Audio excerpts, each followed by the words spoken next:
ওনারা কিন্তু চেক করতেন যেহেতু গভর্নমেন্টের গাড়ি সেইখানে মাঝখানে যারা স্থানীয় জনপ্রতিনিধি আছে যারা বলতে পারেন যে দালাল যারা আছে তাদের মাধ্যমে ওনাদেরকে করা হচ্ছে, অনেক সময় তাদেরকে টাকার প্রলোভন দেখানো হচ্ছে, তাদের মামলাটা করে নেওয়া হয়। একটা যে দুর্ঘটনা ঘটেছে সেই দুর্ঘটনার জন্য যে কেউ শাস্তি পাওয়ার, যে একটা দুর্ঘটনা ঘটছে সেই জন্য হয় ফলক অবস্থায় ত্রুটি ছিল, না হয়তো যে গাড়িটা চালাচ্ছে আপনার গাড়ি পরিবহন এটা জড় পদার্থ, আপনি যদি চালান তাহলে চলবে না হলে চলবে না, সেই জড় পদার্থের যে ছিল চালটা কাটতে পারে, অথবা যে যাকে দুর্ঘটনা করা হচ্ছে সে যদি পথচারী করে তার একটা কারণ থাকতে পারে। এখানে দেখা যাচ্ছে যে ছেলেটা ছিল সে রাস্তার পাশেই দাঁড়ানো ছিল, আর যে গলি রাস্তাটা ছিল সেইটা এই ধরনের বড় পরিবহন বা দ্রুত গতিতে চালানোর মতো না। একটু আরেকটু আগে আছেন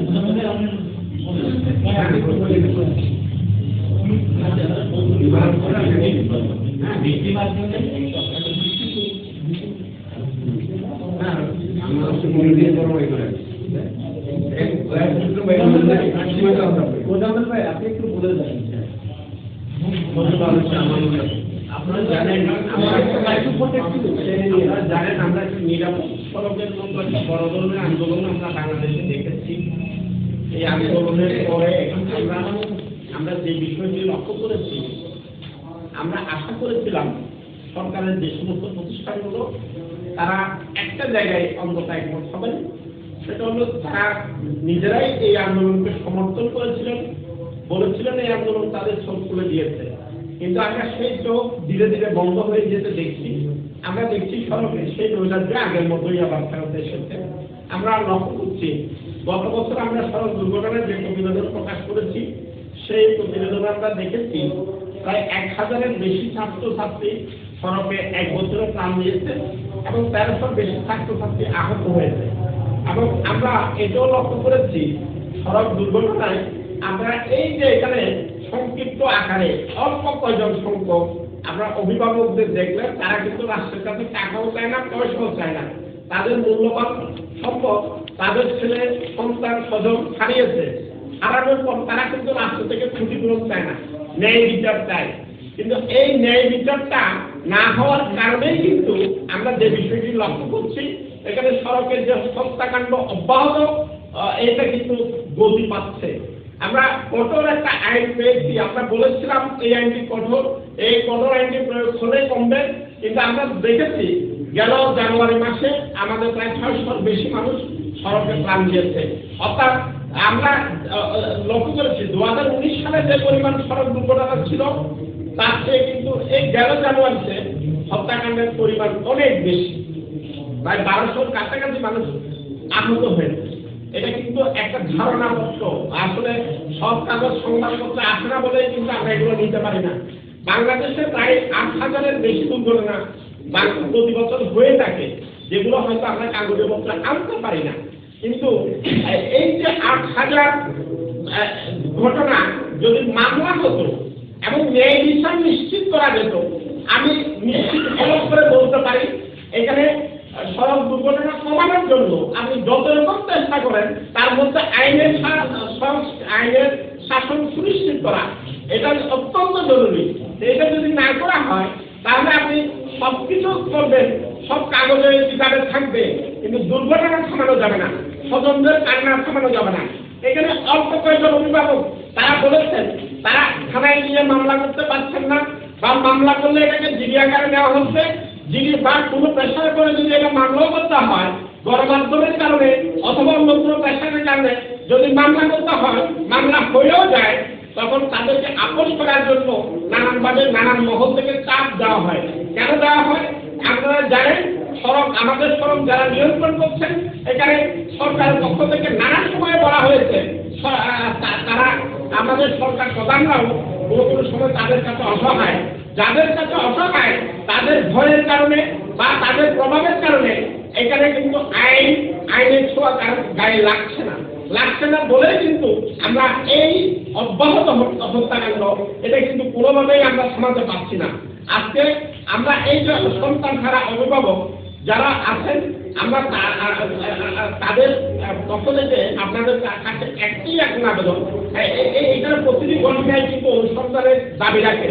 আমরা শুধুমাত্র সড়কে কয়জন মারা গেল একটা সংখ্যা আকারে ছাপাচ্ছি, এটার জন্য আপনাদের কাছে কৃতজ্ঞতা, কারণ এই কারণেই আমরা সড়কের ভয়াবহতা এটাও জানাতে পারছি।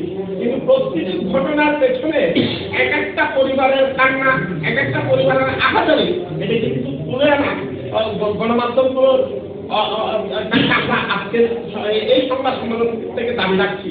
কারণ পাশাপাশি আমরা মনে করি আমাদের যে আইন প্রয়োগকারী সংস্থা রয়েছে তাদের এই বিষয়ে প্রশিক্ষণ প্রয়োজন, তাদের আন্তরিকতা প্রয়োজন এবং সরকারের এই জায়গাতে একটা সদিচ্ছা প্রয়োজন। যদি সরকার প্রধান থেকে বলা হয় অথবা সরকার যদি ইচ্ছা করে যে 1 বছরের সড়ক দুর্ঘটনায় কি পরিমাণ হচ্ছে এটা আমরা সঠিক রূপরেখা দেখবো এবং প্রত্যেকটা ঘটনা আমরা মামলা করবো এবং এটার জন্য যারা বেশি মামলা করবেন তাদেরকে পুরস্কৃত করা হবে, অথবা যারা এই যে মামলাগুলো তদন্ত করছে তাদেরকে দায়িত্ব দেওয়া হবে, মামলাটা সঠিকভাবে তদন্ত করে তাদের বিরুদ্ধে আসামিদের বিরুদ্ধে চার্জশিট দিতে হবে।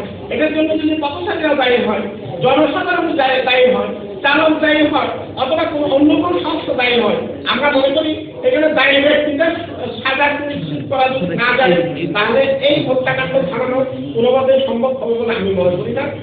এখানে অভিভাবকদের আরো আছেন, অথবা আপনাদের যদি কোনো প্রশ্ন থাকে আমি বলতে চাই।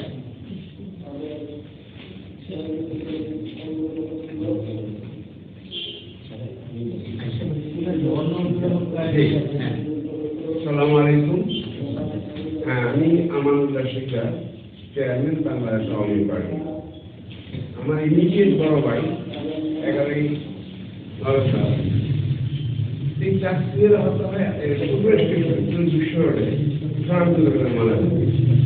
এখানে সে মাগরিবের নামাজ রাস্তায় আসছে, একটা আগে তার বাচ্চা মেশালে আসছে ঢাকা মেডিকেল থেকে। তো ওনার আমরা জিডি করেছি, পুলিশ এই জিডি বারবার গেছে, খালি আমাকে বলে দিন সব গাড়ি ভাড়ার ব্যবস্থা করে দেখা যাবে, এই পর্যন্ত শেষ। আর এই পাশে সাইবুল শেখ মারা গেলেন, তার ভাই বড় ভাই রয়েছে, মুস্তাক পাশানি বসে আছেন, পাশানি চেয়ারম্যান দ্বিতীয় পাশানি, তার ইমিডিয়েট ছোট ভাই সাবের আহমেদ মারা গেছে, তাকে খুবই মারা হয়েছে, এদের বিচার হয় নাই দেশের বাইরে। কিন্তু পরবর্তী পর্যায়ে এই সরকারের কাছ থেকে কোনো সহযোগিতা পাওয়া যায় না। আমি আশা করবো মুস্তাক পাশানি তার এই ছোট ভাইয়ের আপনার আকস্মিক মৃত্যুতে অবশ্যই দিয়ে কথা বলেন। আমার ইমিডিয়েট বড় ভাই ছিল, সে ইসরায়েলের সিনিয়র অফিসার ছিল, বগুড়া ব্রাঞ্চের ইন্ডাস্ট্রিয়াল ইনচার্জ। সে বগুড়া কর্মস্থলে যাচ্ছিল, এসি সরাই গাড়ি করে মারা যায়। কিন্তু এর জিডি নেওয়া পুলিশের বারবার প্রতিবেদন করা হয়। এভাবে আপনাকে সবাইকে ধন্যবাদ। এই সংবাদ সম্মেলনে আমি আপনার কথা বলবেন, আবার ধন্যবাদ।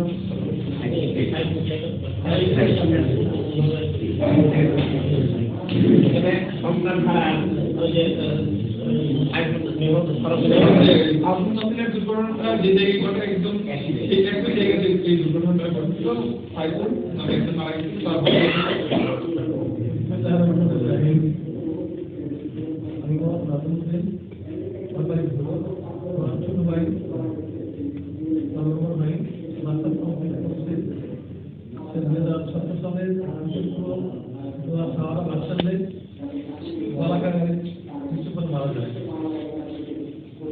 অনেককে গাড়িটা বলেছিলেন এবং আমাদের পুলিশও নিয়েছিলেন।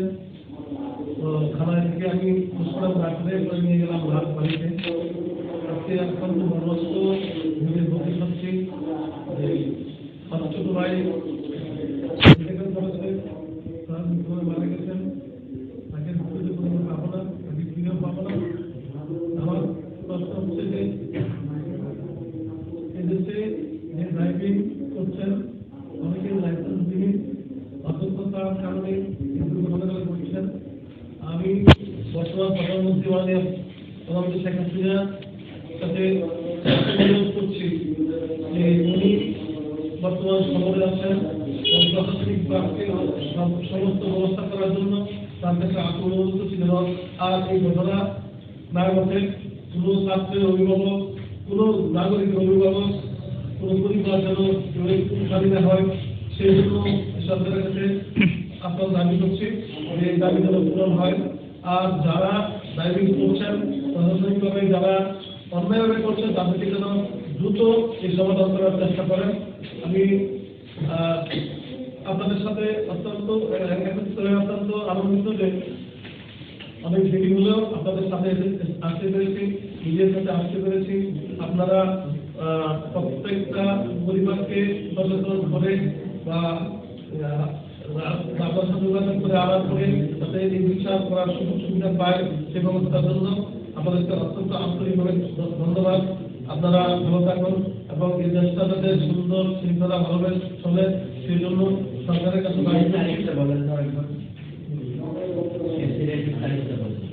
31শে অক্টোবর 2017 মামলা করেছিলাম। তারপরে মামলার পরে পুলিশে আমাকে বলেছিল যে পুষ্পরাজ প্রয়োজন, আমি ওনাকে পুষ্পরাজ করতে দেয়নি, যেহেতু আমি ঘুরে চলে গেছি। আর মামলাটা করার পরে ওনারা বলছে বিচার হবে, উঠে গেছে, কিন্তু আমাকে না বলে আসামকে ছেড়ে দেওয়া হয়, মাছ ছেড়ে দেওয়া হয়। আজ পর্যন্ত আমি পাঠাইলে আমাকে কখনো বলা করে নাই, আমি বাদী ছিলাম। আসলে অত্যন্ত দুঃখজনক বিষয় যে প্রশাসনিকভাবে বিচারটা দেওয়ার পরেও তারা আমাকে কখনো পাইতে নাই। আর আমি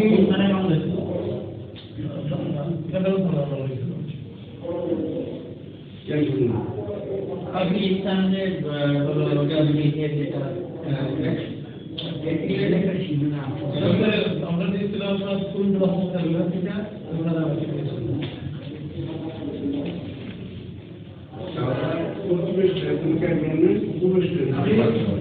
বলতে চাই এই সরকার অনেক উন্নয়ন করেছেন, অনেক সেবা বলে অনেক কিছু করেছেন।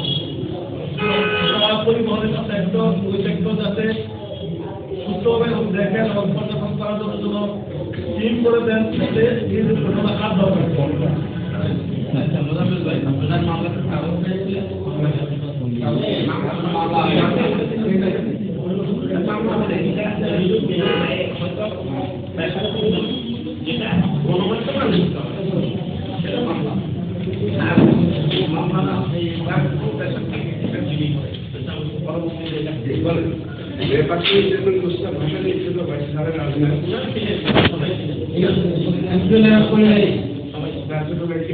আমি যেহেতু রাজনৈতিকভাবে মাওলানা ভাসানীর আদর্শ উদ্বুদ্ধ চৌধুরী, আমি লক্ষ্য করেছি এই দেশে প্রতিনিয়ত দুর্ঘটনা হচ্ছে, সড়ক দুর্ঘটনা, একটা দুইটা 10টা মিশ্র হতে পারে, কিন্তু অব্যাহতভাবে আরো দুর্ঘটনা, এটাই মনে করি হত্যা।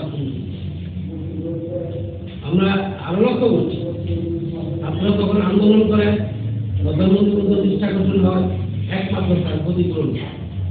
আমি ক্ষতিপূরণ পাঠ আমি এই প্রসঙ্গে বলছি না, অর্থদণ্ড দণ্ড আমি বিচারও চাই।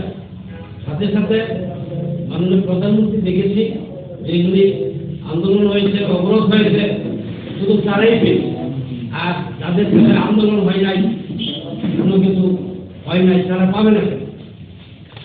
আমি মনে করি যে কোনো অস্বাভাবিক দুর্ঘটনার তার একটা জীবন ছিল, সুন্দর জীবন ছিল, তার পরিবার ছিল, তার সংসার ছিল। অনেক সময় উপার্জন ছিল একমাত্র ব্যক্তি যদি মারা যায় ফ্যামিলিটা নিশ্চয় মানবতার জীবনযাপন এদিকে গণনা দিতে হয়। এখানে যদি ক্ষতিপূরণের একটা ব্যবস্থা থাকতো আমার মনে হয় অনেকটাই দুর্ঘটনা কমে যেত। আর সকল কিছু প্রধানমন্ত্রীকে অভিযোগ করতে হবে, এটা কেমন প্রধানমন্ত্রী হস্তক্ষেপ ছাড়া কোনো বিচার এই পর্যন্ত কার্যকর হয় না। এই জন্য আমি 9% পাশাপাশি নিরাপদ যাতায়াত চাই, এরকম একটা সম্মুখীন। এখন এই যে বিভিন্ন ইন্টার ডিস্ট্রিক্টের লোক আসা দরকার, এখানে যদি টিকিটের মূল্য 20 টাকা বাড়াই যায়, এখানে ক্ষতিপূরণ দেওয়া কোনো ব্যাপার না। আর অর্থদণ্ড হলে এই দুর্ঘটনা যারা সরকার দেয় প্লাস মালিক দেয় বা আদার সংগঠন দেয়, এখানে এর ব্যবস্থা থাকতে হবে। এই কথাগুলো আমি বারবার বলে আসছি। সরকার যদি একটা গণবিমারে চালু করতো বছরে 50 টাকা, তাহলে এটা কোনো ব্যাপারই ছিল না, অর্থদণ্ড অনেকটা কমে যাবে। কাজে এই প্রত্যাশা ব্যক্ত করছে আমার ভাইকে সামনে থাকতো, তাকে মারছে, এই ব্যাপারে আমি কোনো পাচ্ছি বুঝতে পারছি। কোনোভাবে এটা ঘটনা কবে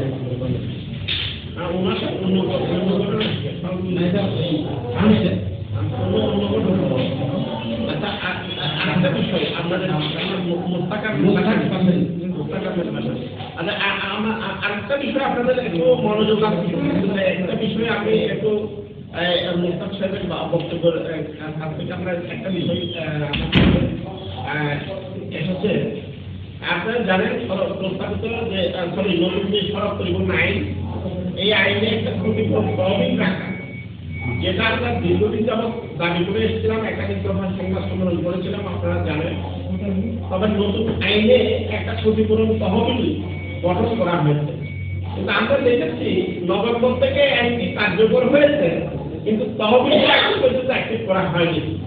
তার মানে জরিমানা অর্থ সরকারের নেওয়ার বিষয়টি আমলে নেওয়া হচ্ছে, জনগণকে দেওয়ার বিষয়টি এত উদাসীন কেন? আর আমরা অনেক সরকারের অনেকগুলো বড় বড় মেগা প্রকল্প দেখছি, কিন্তু এই যে ওই একটা যে ক্ষতিপূরণ ট্রাস্টি বোর্ডটা গঠন করার কথা, এই ট্রাস্টি বোর্ডের চেয়ারম্যান ছিল বিআরটিএ চেয়ারম্যানের নেতৃত্বে, এটা এখনো পর্যন্ত অ্যাক্টিভ করা হয়নি। এবং এইখানে কাউকে এখনো পর্যন্ত আবেদন করা, ক্ষতিপূরণ পাওয়ার জন্য আবেদন করার সুযোগ দেওয়া হচ্ছে না। এবং আমাদের এই ইনজামুল হক নিরাপদ সড়ক আন্দোলনের ইনজামুল হক বক্তব্য রাখবেন। মূলত আপনারা জানেন যে নিরাপদ সড়ক আন্দোলন 2018-তে যে নিরাপদ সড়ক আন্দোলন হয়েছে, তারপর থেকে আমরা একটি শিক্ষার্থীদের সংগঠন এটি আমরা আপনাদের যে ওয়ারির যে আবির এই ধরনের পরিবার যারা তাদেরকে নিয়ে আপনাদের এখানে আমরা উপস্থিত হচ্ছি। মূলত রাজনীতিরা হত্যাকাণ্ডের যেমন বিচারটা হয়েছে, এই ধরনের যে প্রত্যেকটা হত্যাকাণ্ডের বিচার হতো, তাহলে কিন্তু আমাদের যে সংস্কৃতি, যে বিচার বিরোধী সংস্কৃতি থেকে আমরা পাশাপাশি আপনারা জানেন যে প্রতি বছরই যে সড়ক দুর্ঘটনা ঘটছে তার একটা বড় অংশই শিক্ষার্থী।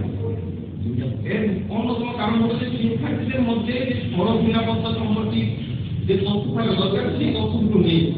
এই তথ্যগুলো যদি পাঠ্যপুস্তকের আওতাধীন করা যেত, তাতে শিক্ষার্থীরা পাঠ্যপুস্তকে শিখে আসতে পারতো আমাকে সড়ক কিভাবে চলতে হবে, তাহলে কিন্তু সড়ক দুর্ঘটনাটা অনেকাংশে হ্রাস পেত।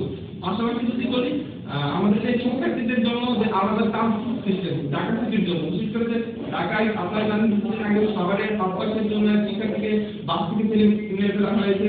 এই ধরনের যে ঘটনাগুলো ঘটছে, এই জন্য শিক্ষার্থীদের জন্য ঢাকায় বিশেষ করে আলাদা ট্রান্সপোর্ট সিস্টেম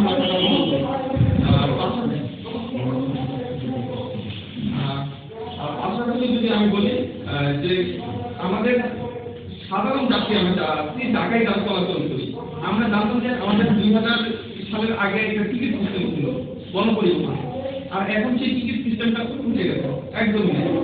যদি আবার পুনরায় টিকিট সিস্টেমটা চালু করা যায়, তাহলে আমাদের যে সাধারণ যাত্রীরা আছে তারা যে প্রতারণার শিকার হয়, সিটিং সার্ভিসের যে সিটিং একটা আপনারা জানেন যে যেখানে 5 টাকা ভাড়া দেওয়া হচ্ছে 15 টাকা, আপনি উঠলেই 15 টাকা দেওয়া লাগবে, এই ধরনের সিটিং থেকে রক্ষা পাবে। আর এই সামগ্রিক বিষয়ে আজকে বলার জন্য এনামূলক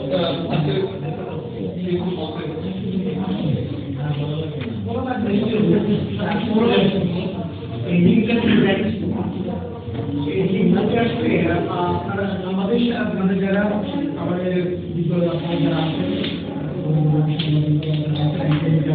আসলে সম্মিলিত বাড়ি থেকে সকলে মিলে আমাদের সবাই অ্যাওয়ারনেস বিল্ড করতে হয় কিভাবে সড়ক পারাপার করতে হবে, ড্রাইভারদের ভূমিকাটা কি হবে, গাড়ির মালিক যারা আছে তারা কি পুরো ট্রেনিং দিয়ে প্রশিক্ষণ দিয়ে গাড়ির ড্রাইভারের মধ্যে ছেড়ে দেবে। এবং আমাদের শিক্ষা প্রতিষ্ঠান হিসেবে আছে প্রতিটি শিক্ষা প্রতিষ্ঠানের কর্মী যারা ছাত্রছাত্রী আছে তাদেরকে কোন মোটিভেট করতে হবে, কোন ট্রেনিংটা বা কাউন্সিলিংটা করতে হবে, যে এখানে সমন্বিতার সমস্যা হবে, যে শিক্ষা প্রতিষ্ঠান, অভিভাবক, গাড়ির মালিক, চালক প্রতিটা ক্ষেত্রে যদি আমরা সকলের সমস্যা হই, প্রত্যেকে যদি কাউন্সিলিং করে এই একটা গাইডলাইন থাকবে, এই গাইডলাইনের ড্রাইভার ফলো করবে, এই গাইডলাইনগুলো প্রফেশনাল ফলো করবে, এই গাইডলাইন মালিক ফলো করবে, সম্পর্কিতভাবে যদি আমরা একটা অ্যাওয়ারনেস ডেভেলপ করতে পারি, আমি বিশ্বাস করি আমরা এই সব দুর্ঘটনার যে হার আমাদের নাগরিকগুলো, আমাদের মেধাবী ছাত্রছাত্রীরা, বাচ্চা যারা তারা আপনার আমরা মেধাসূত্র জাতিতে পরিণত হয়ে যাবে।